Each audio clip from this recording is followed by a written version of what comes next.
During the Obama administration, they called it a driver's license for the internet. The goal is to have a regulated internet, which means the end of online privacy and anonymity by having people link a government-issued ID to their internet access and internet activity. So, and specifically with Bitcoin, to criminalize mixers and criminalize any sort of service that affords you increased financial privacy. Whitney Webb, a seasoned professional writer, researcher, and journalist since 2016, has contributed to various websites on financial trends and government overreach. From 2017 to 2020, she served as a staff writer and senior investigative reporter for Mint Press News. Currently, she writes for The Last American Vagabond and hosts the independent podcast Unlimited Hangout. Whitney's work is dedicated to shedding light on underreported issues and fostering common ground among individuals with diverse political perspectives, particularly concerning corruption and government overreach. In this enlightening video, Whitney delves into a compelling narrative about an overarching conspiracy by government entities, particularly the Federal Reserve Bank, Fed, to assert complete control over financial transactions in cryptocurrency. She emphasizes the Fed's objective to ensure that these transactions are not only traceable but lack privacy. The core idea revolves around the Fed's desire to monitor and regulate individuals' financial footprints, gaining insights into who pays whom, the nature of transactions, and the specifics of purchases and locations. The video underscores the Fed's pursuit of full control, enabling them, in collaboration with the Department of Justice (DOJ), to exert authority over cryptocurrency transactions. This involves a comprehensive grasp of blockchain and crypto activities that, by nature, should be confidential. The ultimate goal is to possess the ability to control transactions and freeze wallets at will through the DOJ. In this video, Whitney evaluates deeper insights into the alarming trends that may signify a paradigm shift in our world. She discusses how artificial intelligence, AI, serves as an infiltration conduit for the government to achieve these control objectives. Discover more about the potential consequences of these developments as Whitney shares her analysis in this thought-provoking presentation.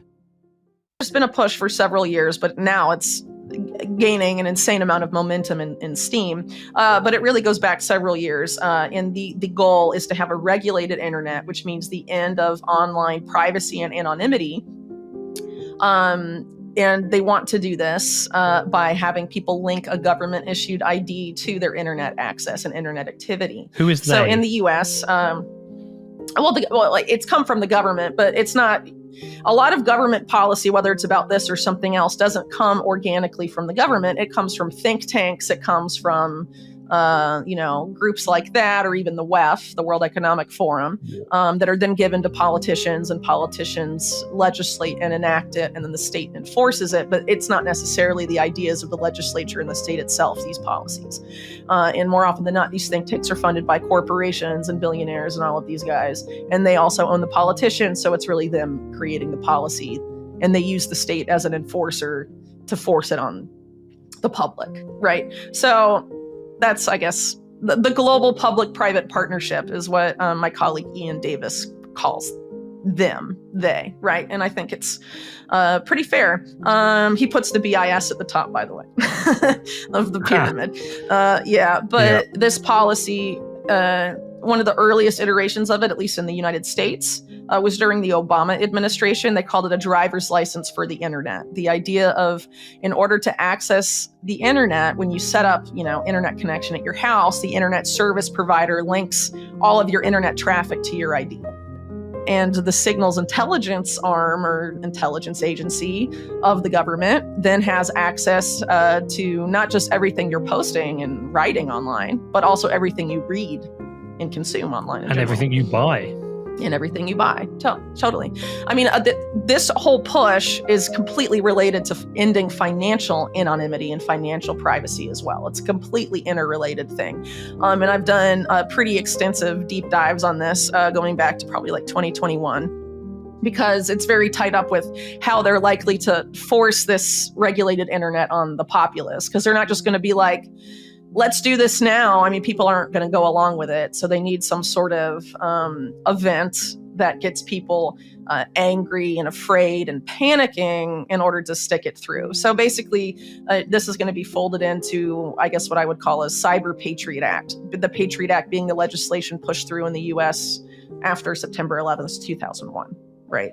A lot of which wasn't necessarily related to anything to do with 9/11, but was a huge power grab by the state taking advantage opportunistically of the panic after 9/11. So they need some sort of event like that to ram all this stuff through. But the plans have been on the books for a very long time, and it's not just the US, it's really everywhere. They have all these different excuses. Exactly. A lot of it, like the online safety bill, they'll say, oh, it's about protecting children. But really, it's about ending encryption, which law enforcement in the UK and the US have been trying to do so hard for years and years and years.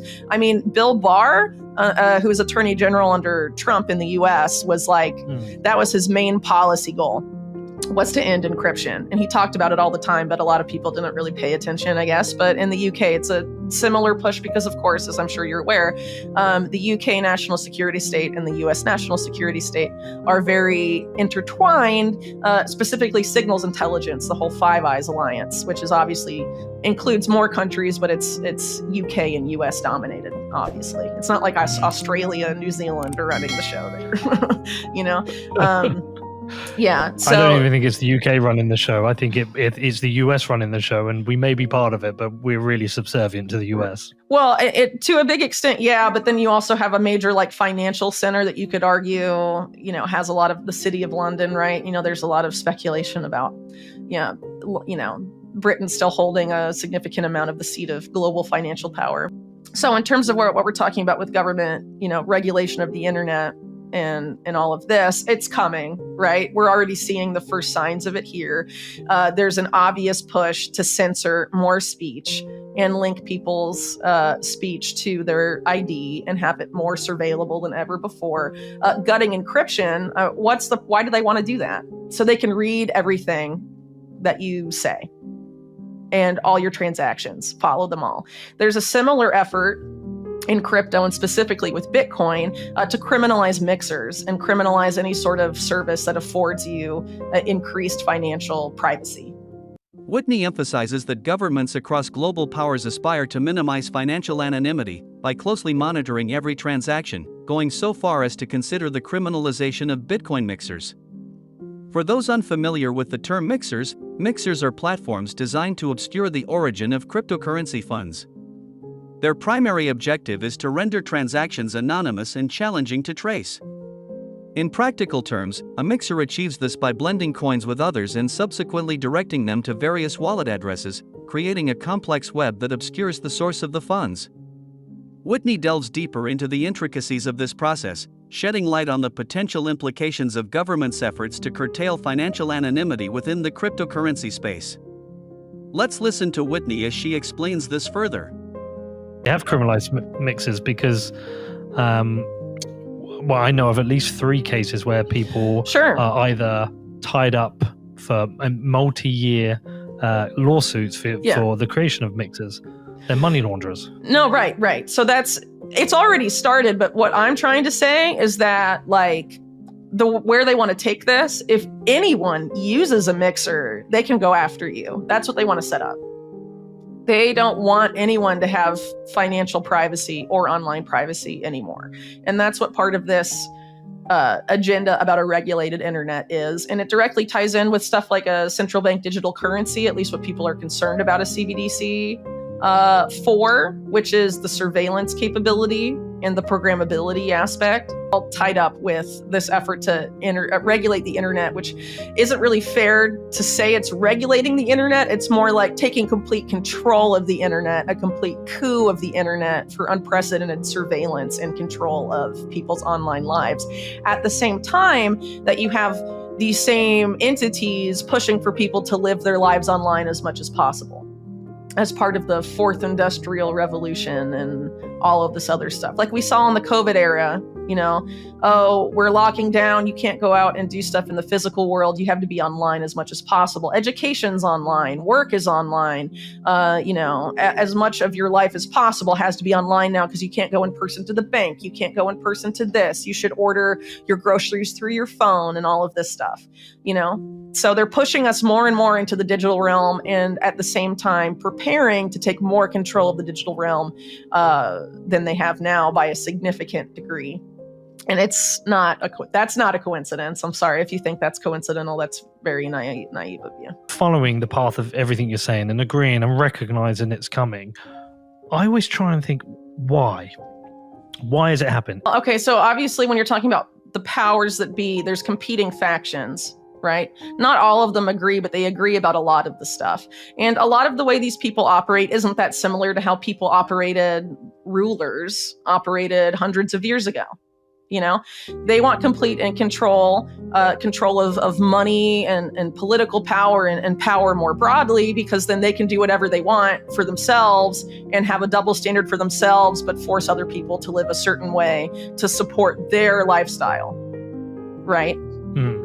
And essentially what we're seeing here is an effort to use technology to entrench that in unprecedented ways so that there's no more need to worry about the peasants revolting, right?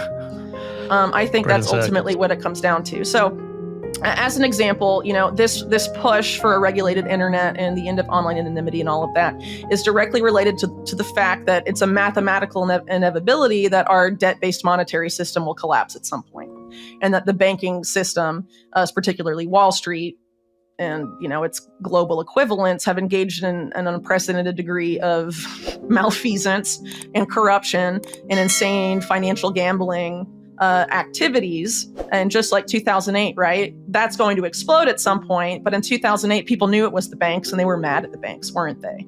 So if you're the banks and that's going to happen again, and you're in bed with the intelligence agencies and the government, or in the case of the US, you own the central bank, right? You don't want that to happen again. How do you find a way to blame somebody else for the financial system imploding?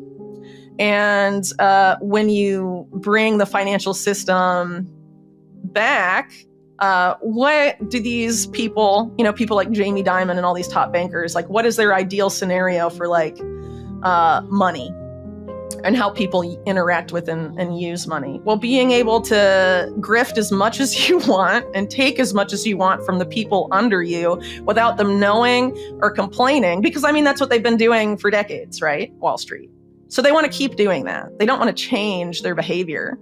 So they want to find a way to be able to steal from the underclass as much as possible without the underclass complaining or revolting, and control how they spend their money, and control their financial and other behavior so that they can maintain their place on the top. So what we're having is the engineering of a neo-feudal society where you have the small upper class and then a massive underclass that the upper class can manipulate and control and do whatever they want with as they see fit. And so that's what I think the ambition of a lot of these various initiatives we're seeing for unprecedented control and surveillance are aimed at. And the goal is to use technology, whether it's AI or any of these other emerging technologies, to be able to do that, because obviously there's so much more of us than there are of them. And so in order to scale what they want to scale, to be able to deal with the huge difference in size between their class and our class, they feel like, they need these emerging technologies. They need AI. And that's why I see AI as a largely negative thing, because the people that want to do this are the ones setting it up and programming it and deciding what its objectives are. How do people get into the elite? Not everyone that's in the elite today was born into it, right? They cultivate into their ranks people that are psychopaths, right? Do you get a tap on the shoulder? Controlled by greed and all of that stuff to come flesh it out, right? Or people they think are talented that they think they can use, and that will, if they're offered a big piece of the pie or a big enough piece of the pie, will join them, right? So it's not like these people are the people that have been there since the 1500s, and they're all still that today. You know what I mean? But in terms of the behavior of a ruling elite, it's very similar to what it was in the feudal era, like in the Dark Ages, which again, how did the Dark Ages succeed so successfully in that? Extreme control of information. It was all in the church, right? No one knew how to read and write but them. So it was again, centralized control of information and also of money. And we're going to that same paradigm again, but for the modern era. So all this technology is going to try and set up those systems for us. In the next couple of years, without a doubt, there's going to be these events whether it's like COVID or 9/11 or whatever, they're not going to be the same as those, but they're going to be these big events that generate a lot of fear and panic, and mainstream media is going to be traumatizing people with it, and then are going to sell a particular solution. And when it comes for the internet or the financial system, they're going to make the enemy privacy. They're going to make the enemy privacy 100%. And the solution is going to be digital IDs and programmable surveillable money. It doesn't have to be CBDCs, by the way. I mean, CBDCs, I think most people know, are going to be that, but it doesn't. It's not just CBDCs. There is a goal, there is a push from the banks themselves, some of the most powerful banks in the world, to have, at least in some countries, a different system that's not a CBDC, because with a CBDC, they can't do fractional reserve banking. And so that's what deposit tokens are all about. Tokenizing deposits, and you can make those programmable and you can surveil them. And it's really just like a CBDC, but they won't call it that. But then the bank controls all the reserves, or whatever, but they can still do fractional reserve banking and credit creation and all of this stuff, and not actually have to keep a one-to-one peg of reserves like CBDCs or like a fiat peg stablecoin. And so there's a push for that too at an international level. It's not just in the US, but it's definitely happening in the US. And I would argue that's one of the reasons that you have the Federal Reserve, which is again owned by Wall Street banks in the US, being like, we're not going to do a direct issued CBDC, and freedom advocates in the US are like, yeah, the Fed's on our side because of that. No, it's not. The Fed is 100% always on the side of Wall Street banks, and Wall Street banks only don't want a CBDC because they don't want to give the Federal Reserve their power. They want to keep their power, and they want to keep doing fractional reserve banking. So this is why they fight my world, or the world I'm in, of Bitcoin. Yeah. Because that is an opt-out from the system of control and opt-out from the system of money printing. The DNC got all this money, from Sam Bankman-Fried? How anti-crypto are they really? I think it's they're willing to play ball and set up regulations and be the kingmakers in the crypto industry. I think there's a lot of I think that's going to happen. And then they're going to try and nix everything that doesn't serve them. And again, financial privacy being the main thing that doesn't serve them. But they also want to give unprecedented control to the DOJ to go and contact any crypto exchange or even Tether, right? And be like, freeze these wallets. We've decided those wallets need to be frozen. So that's escalating, obviously. And, the whole thing that happened with Binance is like a big push towards that as well, because now Binance is basically going to have a chaperone appointed by the U.S. government, basically in charge of everything. Their chief compliance officer is a guy that used to work for, the Department of Justice.